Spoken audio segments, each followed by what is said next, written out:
Okay, so here is the next example we are going to use the factor theorem on. This one is a much larger polynomial, and therefore, because it's degree 4, they had to give us 2 zeros that are already going to work, because we need to be able to break this down to a quadratic. Otherwise, we don't have the tools yet to factor that ourselves.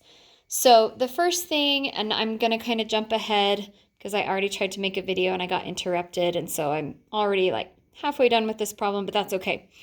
So the first thing I did was synthetically divide by -2. Okay, here's my -2, and then I just bring down my coefficient 3, -8, -14, 31, 6. Notice my degrees go 4, 3, 2, 1, 0, so I didn't need any placeholders. So I carried out this long division, or this synthetic division, and I ended up with a 0 remainder, which means, like they said, -2 really is a 0 of this function. Or I could say that x plus 2 is a factor of this polynomial, okay? Now, they're also telling me that 3 is a 0, but please, please, please do not put 3 in this same box and divide it back into that original polynomial, because that doesn't give you any more progress. It tells you something else they already told you, but it doesn't make any more progress towards being able to factor it completely or find all of the zeros. Instead, once you divide by something and get a 0 remainder, you now have this smaller polynomial, because that big, huge polynomial we have up there is really now x plus 2, because we divided by -2, times this polynomial, which is 3x cubed minus 14x squared plus 14x plus 3. So now if 3 is also going to be a 0, I want to divide it into this smaller polynomial, which will then give me a quadratic that I can factor all the way down. So that's why the 3 is here, and then I have coefficients 3, -14, 14, and 3. So I'm going to carry out my division here, drop it, multiply, add, multiply, add, multiply, add. And again, we are not surprised because they already told us it was going to work.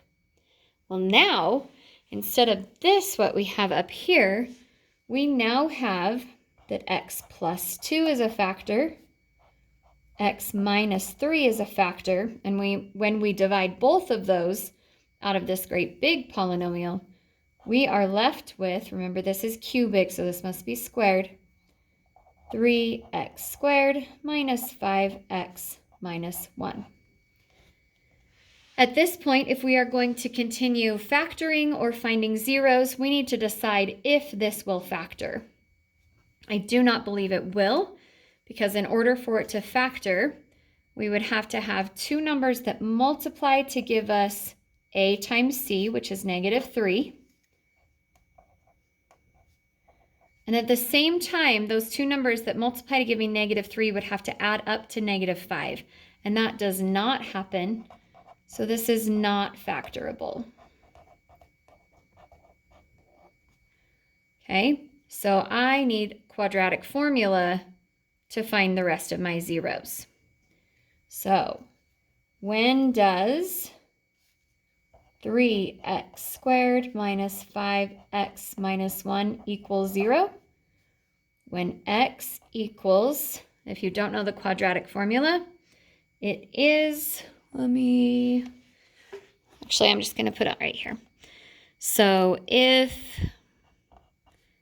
ax squared plus bx plus c equals 0, then x must be -b plus or minus the square root of b squared minus 4ac, all divided by 2a.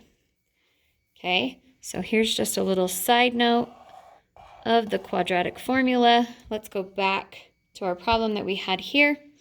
So x must be -b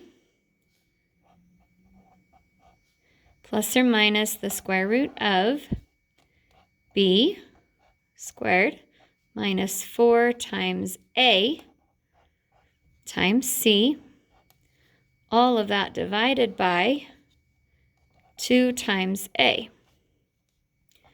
Simplifying, I get a positive 5, square root of 25, 2 negatives makes it positive, plus 12 all over 6, which equals 5 plus or minus the square root of 37 over 6.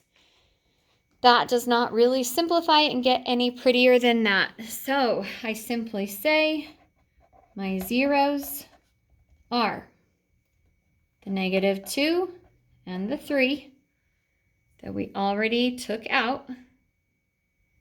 Then 5 plus the square root of 37 over 6, and 5 minus the square root of 37 over 6. If they asked for this one in factored form, I would give them this.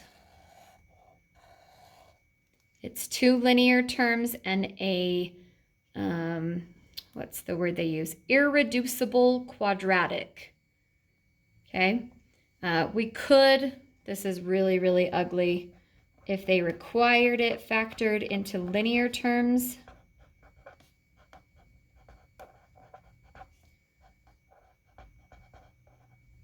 We could do this. Those are easy. And x minus this garbage. And x minus this garbage. Super unattractive, but sometimes they make us do it. Okay, there you have it.